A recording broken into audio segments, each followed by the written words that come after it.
10 বছর পর আবারও পর্দায় ফিরছেন বাহুবলী। মঙ্গলবার বহু প্রতীক্ষিত বাহুবলী দ্য এপিকের অফিসিয়াল ঝলক উন্মোচন করা হয়, আর ভক্তদের উত্তেজনা তুঙ্গে।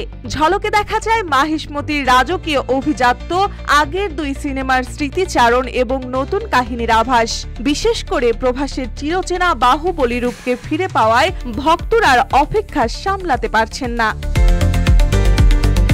প্রথম দুটি কিস্তি 2015 সালের বাহুবলী দ্য বিগিনিং ও 2017 সালের বাহুবলী দ্য কনক্লুশন বিশ্বজুড়ে রেকর্ড গড়ে ফেলেছিল। এবার এক দশক পর এস রাজামৌলির নতুন সৃষ্টি আবারও দর্শকদের মন জয় করতে চায়। যদিও গল্পের রূপ পুরোপুরি নতুন, আগের দুই সিনেমার সঙ্গে রয়েছে শক্তিশালী সংযোগ। RICL TMX, যুগের পর যুগ স্থাপনা থাকে মজবুত।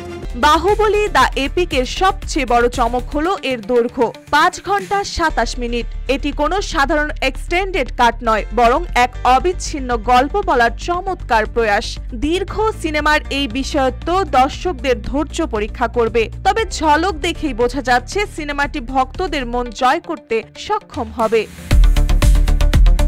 মুক্তির আগে কিছু অংশ পাইরেসির কবলে পড়লেও ভক্তদের উচ্ছ্বাস কমায়নি। শোনা যাচ্ছে সিনেমাটি 2025 সালের 31 অক্টোবর বড় পর্দায় মুক্তি পাবে। প্রভাসের নতুন বাহুবলী রূপ, বিশাল যুদ্ধ দৃশ্য এবং মাহিষ্মতির রাজকীয় পরিবেশ সব মিলিয়ে দর্শকরা নতুন অভিজ্ঞতার জন্য মুখিয়ে আছেন। আগের কিস্তির সাফল্যকে পেছনে ফেলে নতুন কিস্তি আবারও ভারতীয় সিনেমায় ইতিহাস গড়বে কিনা তা এখন দেখার অপেক্ষায়। কিন্তু এটা নিশ্চিত, ভক্তদের জন্য প্রভাসের বাহুবলী রূপ 10 বছরের অপেক্ষার উত্তেজনা আরো বাড়িয়ে দিয়েছে। মার্জিয়া মৌ, রূপালী বাংলাদেশ।